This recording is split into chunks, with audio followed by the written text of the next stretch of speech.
This is, it's a great weekend. Everyone here is, well, I hope everyone's vegan, at least. But everyone here is hopefully also interested in animal liberation. And so we all care about animals, but is it really enough? That's the question that Jamshed is going to help talk us through. So without further ado, big round of applause, please.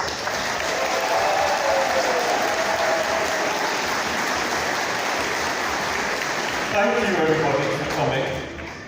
Before I go into the subject of the talk, I want to tell you a little bit about my life, my vegan journey. I may look Indian, but I grew up complete with my English side.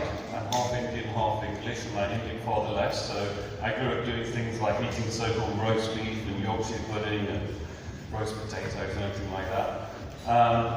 I grew up with my mother and my grandma, and they allowed me, when I was 6 years old, to decide to stop eating animals, because one Sunday lunchtime I was watching a farming program before Sunday lunch, and I saw lambs going into a slaughterhouse, and I saw someone killing them, putting a gun to their head and killing them. I didn't realise they were being stunned with a captive bolt and they'd have their throats cut after, but at the time I thought they were being killed, and I realised that what I actually had grown to like eating, lamb chops, was actually real lambs. And then I made the connection, well, that's from the butchers. And so, what's beef then? And I asked my mother, she said, that's cows. So I thought, I don't want to be eating cows. And chicken's chicken, and fishes are really fishes. So I decided at that time to stop eating animals. And I also stopped eating eggs, because at that time I thought they'd actually hatch out into little chicks if they weren't put in the refrigerator. And I stopped eating fish as well, because I realised the connection there. And I had total support from my mother and my grandmother in doing this. And I really appreciate that. I lived in a household where we had a number of so-called pets, some rescue animals as well. So I actually really enjoyed caring for them and being around them. And one of my neighbours, she rescued animals as well. And sometimes she rescued them from the local butchers. So when I was about 10 years old, I ended up making lots of hutches for rabbits that were rescued from the local butchers, making them out of pallet wood, and I also made a fence to go across her garden to keep the dogs that she got away from the ducks. She did actually eat animals, but there were certain animals she thought was worth rescuing. I think she's vegetarian now. So then in my I carried on having milk because I thought it was normal and it was natural and it was necessary. But then when I was in my early teenage years, I questioned, well, what happens to the older cows? They don't carry on producing milk forever. And I was meaning to write to the local dairy company, and I never got around to it. It's something I regretted for some time, because when I was 17, a friend brought a leaflet into school, and it must have been from the vegan society or something, but it said what happened to cows, calves, and bulls. And I was really shocked and sad. And at that time, I had 2 milk chocolate bars in my pocket, and I took them straight out. And I thought, I'm done with that. But that was when I was 17. But when I was 17, I also become to question a lot more about what was considered normal and natural and necessary in this society. I mean, I don't think many people would consider car driving natural, but it's definitely a lot of people consider it normal and necessary. And on my 17th birthday, I was really excited, and I got a driving lesson. But even during my driving lessons, I thought, what am I part of here? I'm polluting the earth. I'm putting out these toxic fumes into the air. And I was very aware that when we pollute the earth that we breathe, we pollute the air that all the animals breathe as well. Do I really want to be doing that? And I was aware of road deaths as well. I remember at the nativity play where I was playing one of the wise kings and carrying frankincense. When we were in the changing room putting on our outfits, I remember this dog had come in off the street, and the dog was so happy, wagging their tail. We were all patting the dog. And then I did the nativity play, and then walking home from school, I saw the same dog in the gutter with blood coming from her head, and I was like so shocked to see that. Back in those days when I was a kid, there was a lot more dogs able to go out on the street because there was a lot fewer cars. And now dogs don't have the freedom they have, that they used to have. So I actually decided not during my driving lessons that I probably wouldn't have a car. I completed my driving lessons and passed my test, and I've never had a car, although I do go in cars sometimes. So when I was about 21, I went to an animal rights group. I'd actually been when I was 17 to an animal rights group, but my friend and I were sitting outside and we judged people on how we looked. We thought, they look like a bunch of communist hippies or something, so we decided not to go in. And then I went in when I was 20 and realised, well, maybe I'm a communist hippie, I don't know. But I hadn't known any vegans whatsoever. And when I joined this animal rights group, suddenly I knew a load of vegans. I've been 5 years without having any vegan friends or even knowing anyone who's vegan. This was like 36 years ago. So I'm so pleased now that so many people are vegan. It's so common. But what I wanted to do today was question far beyond what we see as necessary for animal liberation. When I ask people what they see animal liberation as, they generally say, well, it's completely stop using animals for any reason whatsoever. It's not exploiting them, it's not harming them intentionally, you know. And I think, well, that's great. I remember, so I protested a lot. I started protesting. I was a full-time protester in my early 20s. I remember going to Mowbray to protest a circus with animals in. I remember I kind of sneaked around the back of it and I was looking at this polar bear in Melton Mowbray in a big cage. Well, any cage is small for a polar bear. Then a rock hit my head. Not hit my head, but hit close to my head. I thought, I'm out of here. But that polar bear definitely needed liberating. But what about all the polar bears in the Arctic? Do they need liberating? They're already free. But they're suffering as a result of climate change. I'd like more people to really see that climate change is a vegan issue, because those that are suffering most with it are wild, free-living animals. As vegans, as animal rights advocates, we talk about wanting all animals to be free. But the way we're living, the way we've grown accustomed to living, the way we see people around us living, is harming most of all wildlife. All we consume beyond our needs is unnecessary, and the consequences are a bit of more farming, more mining, more climate change. There's hardly any protection for wild, free-living animals when things are mined. In England, if there's any endangered species when a road is being built or when a factory is being built on Greenland, it's up to the developers to actually find out there is an endangered species and then inform a relative group, and then they'll do something about it. But there's no impetus. They don't have to do a survey of what creatures are there. And that's only those very few endangered species. The rest of the species, the badger sets, the fox dens and everything, when construction happens, the diggers just go straight through it. So, and mining is one of the biggest threats to the population of orangutans, along with palmwood. So when we use our phones, when we use anything with rare earth metals in copper, it's all at the cost of animal life. We don't see it happening, just like lots of people don't see happening the insides of a slaughterhouse or farms, but it's happening as a result of our purchases. So my shirt, I think most of people's clothes in this room, they probably weren't made in England. The cloth was, dyed and finished in faraway places. This was dyed and finished in India, and I don't know how you know this, but dyes basically just go straight into the rivers. That's one reason why clothes are made abroad, is because they have less so-called environmental regulations, and even when they do have them, people just completely disregard them. So I got the opportunity to actually meet an ex-manager of a dye works in Bangladesh. And I said to him, what happens to the dyes when you dye the clothes? And he was a bit cagey, so I only just met him. And when he realised where I was coming from, he said, they just go straight to the river. And he said, you see fish floating to the top of the river. And I thought this for years. So it doesn't matter whether it's eco or whether it's not sustainable or whatever. In these places, the regulations are ignored. What's happened? Okay, cheers. So yeah, What else I have? So, the river, that's true. I was on the phone now, so this is my first thought.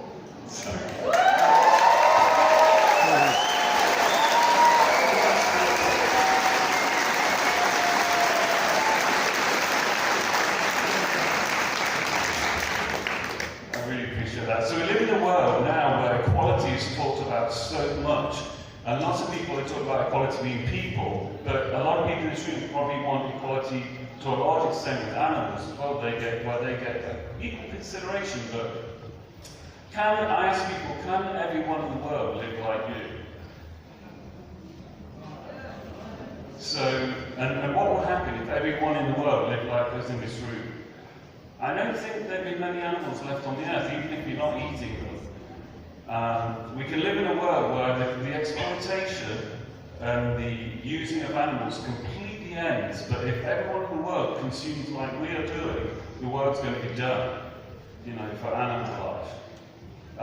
If I give for an example, 84% of the people on the earth have not been on a plane once in their whole life.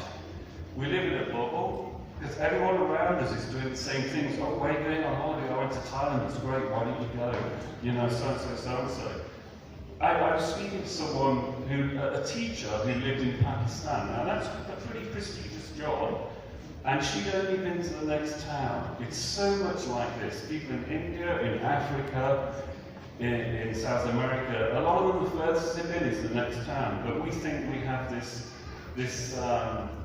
entitlement that we deserve it to consume as we do it. Another example is our house spaces. In India, the average house space, I think it's about 110 square feet per person. In England, it's 480 square feet per person. So, why do we need so much space? I think a lot of the times that people have got larger houses is because they've got less community and they've got more stuff. And generally from places where I've lived, the more stuff you have, the less community you have. And really, I think our desire for stuff, our desire for travel, to go into places is to a large extent not being happy with ourselves and not getting enough community and feeling of belonging in where we are. Woo!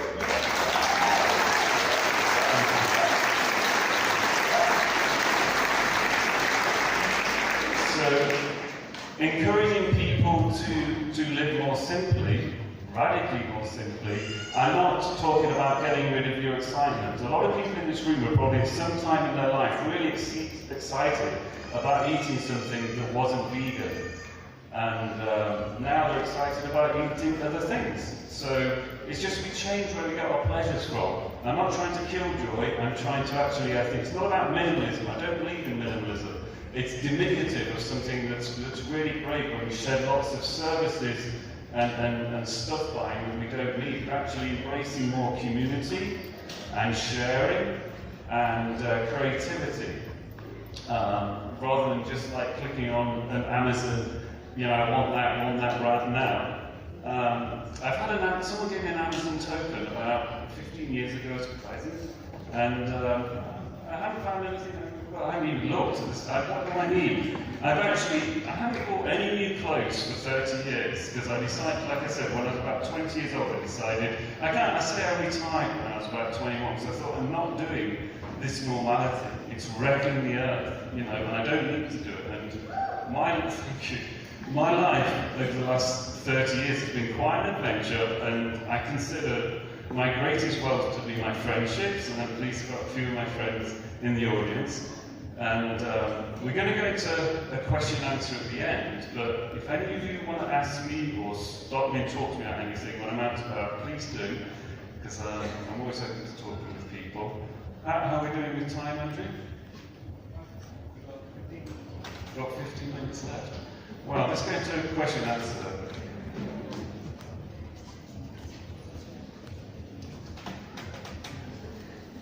Oh, one thing I can say though is, while he's getting ready, is the word vegan came about in Leicester place where I came about, claim to fame, in 1944 by Dorothy and Donald Watson. I like to say Dorothy and Donald Watson, a lot of people put it down to him, but they actually both devised the word. And at that time, the average vegan in their unintentional harm to animals was way less than it is now. So veganism has got more popular, but vegans are causing more harm to animals than they were 44 years ago. So how's veganism progressed? Because even in the last 50 years, our homes have got bigger, and the amount of people in them have got smaller. The amount of cars has increased on the road. The amount of airplane trips has increased. So I think we need to radically look at our consumption and see beyond look at the collateral damage of our lives. And I know this isn't easy at times, but and for some people it's easier than others. Like using cars, some people aren't able to use public transport or use a bike because of disabilities, mental or physical. But there's lots that we can do that is easier. And even if it's not easier, I think a lot of you people out there know that when we do things that challenge us, we feel better after. And our heart, we can feel more at peace. When I do vegan outreach to people on the streets, I don't talk about all this stuff. If there seems like a space and it'd be welcomed, I would do. But what I do say is, I say, especially to young people, I say, why carry all this around with you? Why be uncomfortable with something you're part of? You know, if you can do something about it, let go of that. You'll have a more joyous life. You know, people see pictures of farms and they see pictures of slaughterhouse and they associate that with what they're doing. And we don't need to do that, you know. And we can't get there in one go, but we can do as much as we can do. We've got any questions then? Here's one hand. Do you want to go to the microphone? Sorry, Andrew. Just there.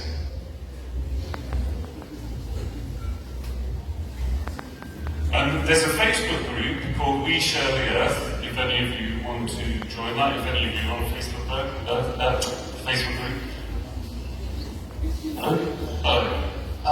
Nowadays, vegan means so many different things. There's a lot of people that claim to be vegan and then just, it doesn't refer to exploitation of animals anymore for so many people. Should we use the word and should we fight for it, or should we call ourselves animal liberators? I don't like to get too stuck on the word vegan. People say, oh, he's not vegan because he's done this. He's not vegan because he uses vaccines. He's not vegan because he, eats things with palm oil. If someone says they're vegan, I won't say they're not vegan. If they're saying they're vegan, it shows they really care and they're trying to do something about, trying not to contribute to harming animals. In terms of animal liberation, I like that word. There's a chant that probably many of you heard. Animal liberation. What do we want? Animal liberation. When do we want it now? This is great. I would, but like I said, there's so many animals that don't need liberating. We want all animals to free while we kind of messing up the lives of the free ones. So I look more of oppression, ending animal oppression. And we oppress animals in many different ways. I mean, if you're just looking at pollution, when people think of pollution, think of water, air pollution. How many of you know of thermal pollution? How many of you know of nutrient pollution? We're making life difficult for lots of creatures we're sharing the earth with. Nutrient pollution comes from various places. One thing is inorganic food. Now, I was really sorry, there may be an organic food supply here, but I'd like it on the radar. It's a really important thing that we're putting loads of chemicals into the earth. We're putting loads of chemicals into the waterways. We're using insecticides that are really harmful. So I've heard many times people say it's all about the animals. This is not possible. We can't live in a world without insects. And at the moment, the sixth mass extinction of a species is going on of animals, of the insect life on Earth. Little creatures eat insects, and the bigger creatures eat those little creatures, and the web of life. So We destroy the web of life with normality, and but there's lots of things that are normal that aren't, like hoax and all sorts of stuff. So I'm not trying to be down on normal ways of living, but just the normal ways that we have at the moment, a lot of them are dodgy. Anyway, next question. On here. Hello. I wondered, apart from not eating non-vegan food, like what would you say is the biggest next thing you could do to get more to the world that you're talking about? And also, are there any resources you could recommend to learn more about this side of veganism? Okay, thanks. So one thing that I recommend to people is to earn less money. Because the more you buy stuff you don't need, and the less money you earn, the more it encourages to share, mend, create, upcycle. And another thing that I think it's got a bit of a bad name, I think, is making do. And making do is a really beautiful thing. It's like just being okay with where we are, being okay with what we've got. You know, it's so many of the religions talk to us about keeping our lives simple, not having more than we need. But in this culture, we've accepted a normality of excess in just about every way. And we've accepted, each generation accepts as normal the amount of insects we have around, or the amount of birds.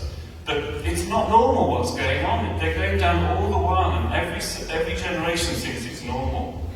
So, next question. This one here. I'm making it easy for you, getting all the ones at the front. Thank you. What do you think about the government trying to criminalise those who would choose an alternative, whereby van dwellers, caravans, people who live off-grid? The PCSC bill, Police Crime Sentencing and Courts bill. What do I think of that bill? The government trying to criminalise those who would live an alternative. I think it's awful. I mean, the government's not making any money out of it. I mean, if you don't want to support wars, if you don't want to support a lot of the stuff the government's doing, another reason for earning less money. One of my achievements in life is never paying income tax. I've never earned enough money. And I know the taxes go to lots of great things, but they go to lots of really ungreat things as well. The next question, please.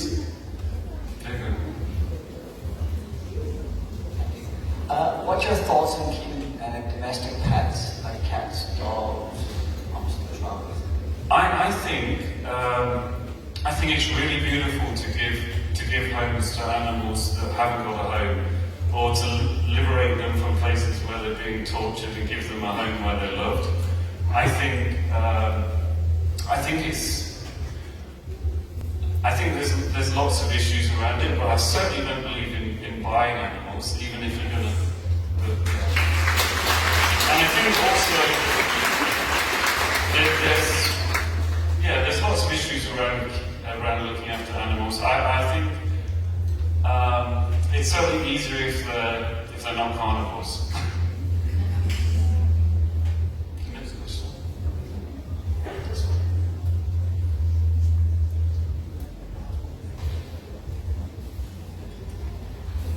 Obviously, air travel is quite bad. It's polluting the environment and everything. But I was just wondering if you've done a lot of travel and how you've gotten around. Maybe not going on a flight. Okay, thanks. So I managed to not go on a plane for 34 years. Unfortunately, I'm doing recently. But when I was about 21, I told you I retired out of normality in a way. Although so many of the things are normal in life, which I do appreciate. But in the winter time, I used to get a train down to southern Europe, so I could live really simply and eat local food and not use like flush toilets and not use electricity. So I used to go down to southern Europe on train every winter for about 6 or 7 years. And then one winter I got a ship to the Canary Islands, and all the food that I was eating from the area, when I stayed on La Gomera for 5 months, everything I ate was from that island. And my father lives in the USA, otherwise I wouldn't have gone to USA because of prejudice against USA culture. But I wanted to get to know my father, so I went over on a cargo ship when I was 27. I used to come back and forth on cargo ships. And then after the 9/11 thing, they went even more money. It was always more money than going on a plane. If you care, it's okay if things are more minimum because it makes it more of an undertaking. It's a real undertaking going to see my father. And I ran out of money anyway for doing that. And my mother lives here and my father lives on the other side of the ocean, so I do use planes now. But I've never been on a holiday in a plane, and once my mother dies, if she dies before me, I'll stay in the USA, I think, and maybe just come even less occasionally to see my brother and sister. So family separating is a real issue with our consumption in terms of having like two homes, people travelling back and forth. And this doesn't happen in so many places in the world. In so many places in the world, people live with their communities there is part of their extended family. You know, we're really separated. And what's separating us more than anything is our stuff and cars. If anything, if you're going to say what's probably the most damaging thing on earth, I would say cars. They facilitate the breakdown of community. When I was a kid, I grew up in terraced house, 2 up, 2 down. We didn't have enough money to have a car. But you knew your neighbours. All the shops at the end of the street, everything. So you'd be in line with your neighbours. And yeah, so we walk.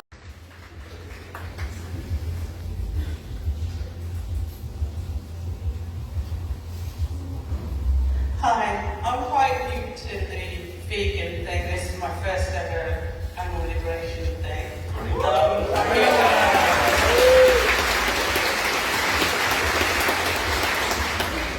I can only tell you how many tears I've cried since I've gone plant-based.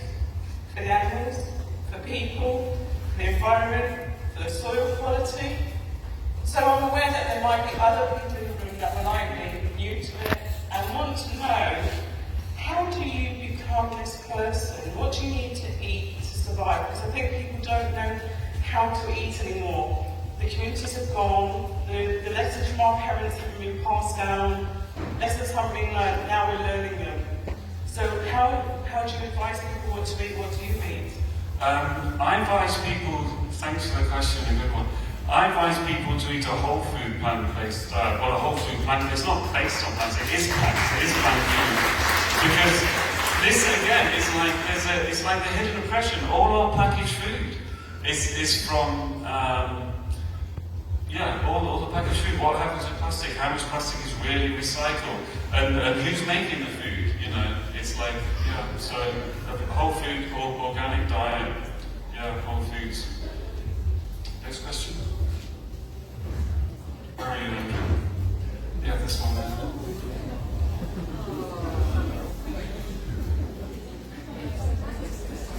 Thank you.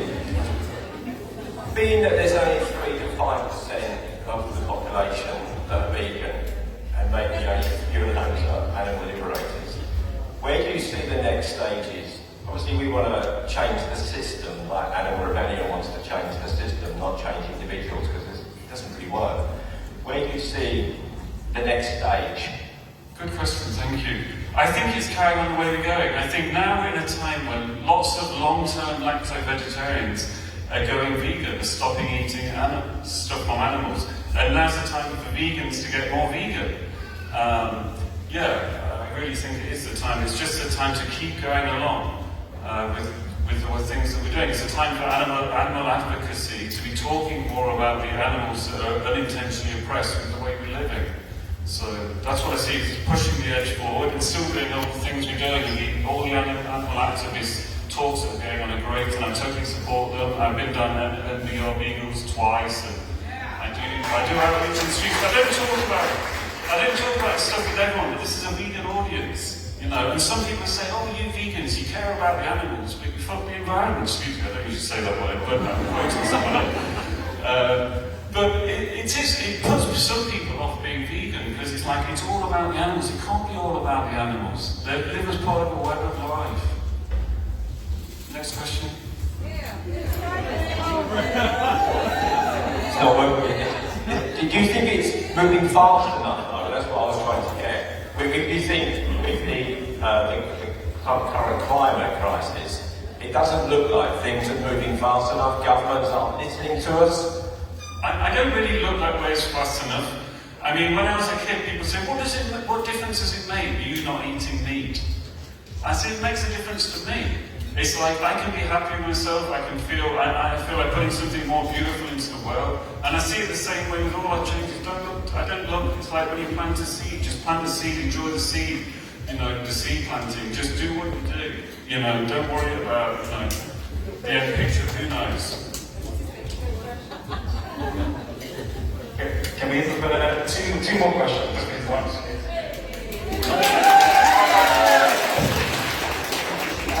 Hi, just to get maybe your opinion and comment, if you can speak on, it seems now a controversial issue for the pharmaceutical companies that torture animals by the thousands for at least 100 years now. I think a lot of people aren't realizing how much they're contributing to the animal abuse and torture when it comes to just vaccinations, these testing that they do, not just mentioning the drugs that people get on a daily basis. But what's your view, for example, on vaccinations specifically?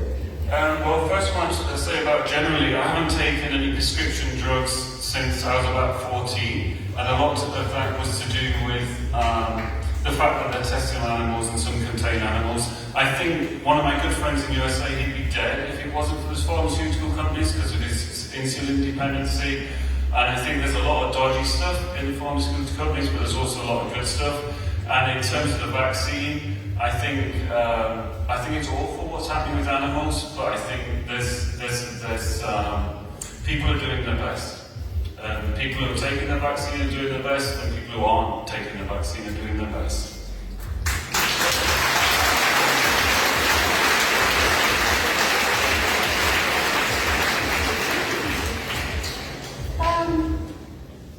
When you're like traveling.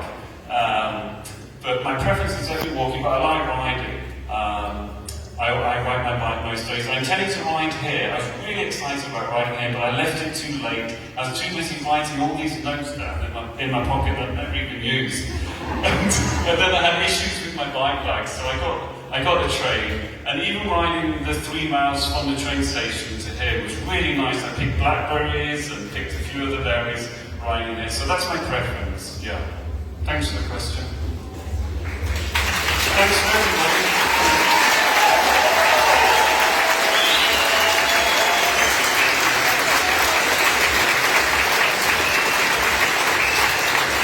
Thank you, everyone. Stick around for the next talk is Bad Magic